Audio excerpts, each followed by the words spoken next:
Regardez aujourd'hui dans le monde, regardez aujourd'hui l'église, le corps de Christ. Regardez autour de vous, vous avez des amis, vous avez des personnes que vous connaissez. Combien sommes-nous qui avons le cœur tout entier à l'éternel? L'armée des temps de la fin, c'est l'armée des adorateurs. Les vrais adorateurs. Ils ne sont pas nombreux. Mais tu peux faire partie de cette armée. Des vrais adorateurs. Il y a des gens qui adorent Dieu, peu importe la condition dans laquelle ils sont. Il y a des hommes qui servent Dieu, peu importe l'état dans lequel ils se trouvent. Il y a des personnes qui sont toujours amoureuses de Dieu, peu importe les réalités du temps présent. Il n'y a aucune nombre de variation en elles. Leur service de Dieu est intact. Leur amour pour Dieu est intact. Parce qu'ils ont appris à le connaître. Ils savent qui il est. Ils ont décidé de l'aimer.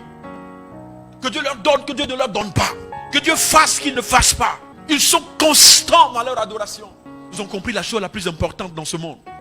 Dieu. Regardez autour de nous, vous allez voir. Dieu est devenu un fonds de commerce. Dieu est devenu un business. Dieu est devenu quelque chose dont on se sert pour atteindre ses objectifs. Quand Dieu appelle, personne n'est là. Mais quand quelqu'un a un problème, Dieu. Même dans l'église, il y a l'hypocrisie. Même dans l'église, et Dieu sait.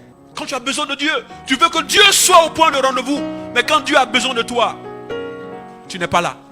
Quand il s'agit de nous, on trouve des excuses pour ne pas faire ce qu'il attend de nous.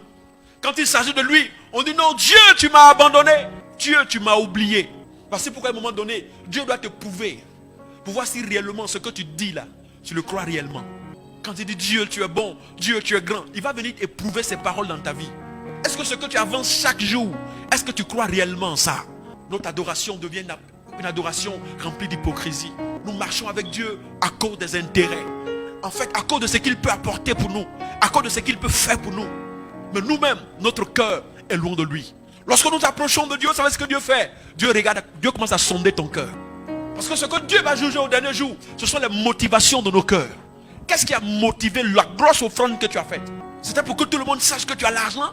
Ou bien c'était réellement parce que tu aimais Dieu et que tu voulais que l'œuvre de Dieu puisse aller de l'avant? Les motivations cachées derrière nos actions, la Bible dit, seront mis à nu ce jour-là. Et ça va passer par le feu. Les vrais adorateurs. Pour que le Seigneur se lève et qu'il dise, qui enverrai-je? C'est parce qu'il ne voyait personne devant lui. Il ne voyait personne devant lui. Est-ce que quelqu'un m'entend ce matin? Les vrais adorateurs, ce sont des personnes dont le cœur tout entier à l'éternel. Le cœur tourné vers Dieu.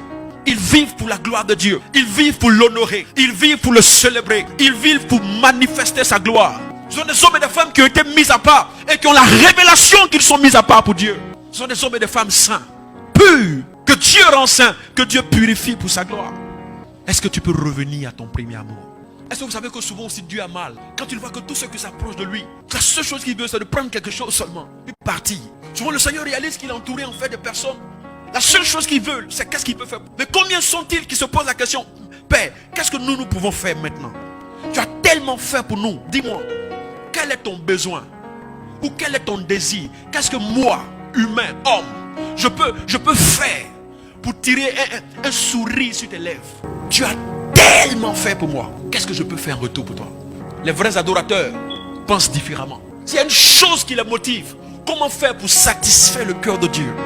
Comment faire pour glorifier Dieu? Comment faire pour qu'à travers leur vie, le nom de Dieu soit élevé?